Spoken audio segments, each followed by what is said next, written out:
happens if you did? Yellow. Good.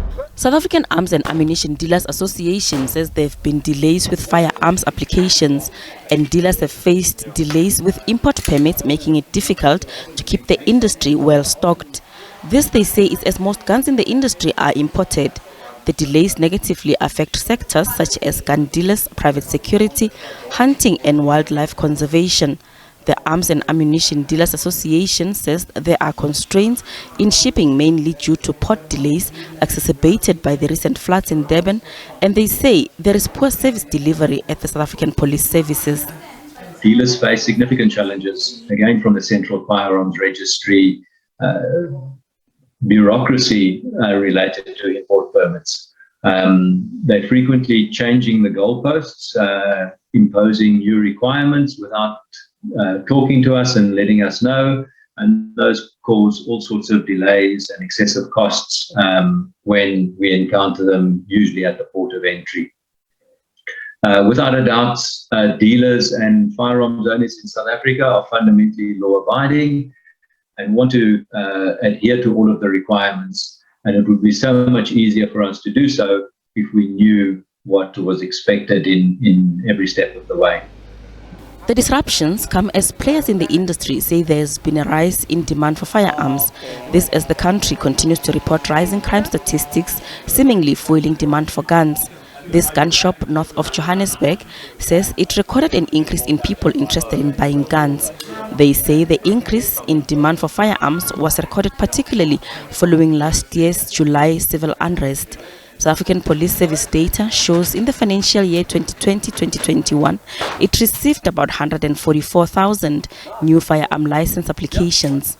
So definitely from COVID and obviously the looting that happened, we have seen a huge spike. A definite increase in self-defense firearms, and people who've come in and said they've never wanted to own a gun, but it's now time to own a gun for self-defense. South Africa's crime statistics have shown that violent crimes continue to increase. Studies have shown that perpetrators of such crimes usually use firearms. Temba Kubeka works in the security industry and is a gun rights advocate. He says he promotes the safe use of firearms as people are their own first responders when faced with a crime. It's the only equalizer that I can think of. We live in a country where crime is going up, and the only thing that equalizes the situation is if you get a gun, because more often than not, actually 90% of the attacks, be it in home, farm attacks and whatever, those guys are armed. Firearm instructor Dylan Hadassin says he has seen an increase in the number of people requiring training, especially from women. I have had an increase in female clients, like I said, from diverse cultures as well.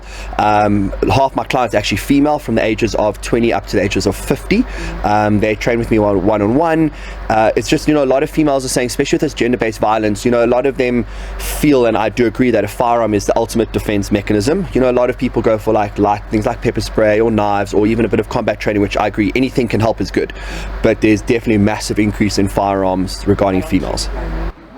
Lobby group SA Gun Owners Association says with the rising crime levels and people unable to afford private security, many are turning to firearms.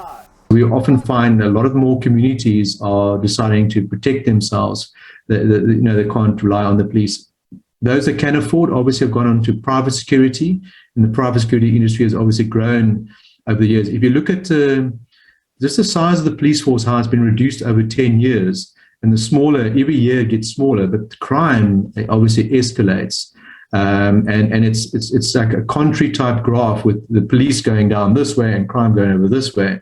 And therefore, a lot of communities, a lot of people in the townships who can't afford private security are deciding they need to protect themselves.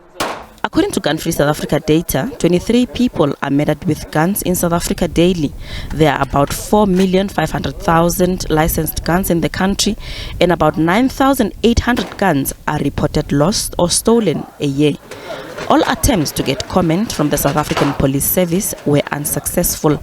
Gloria Sefako Musi, SABC News, Johannesburg.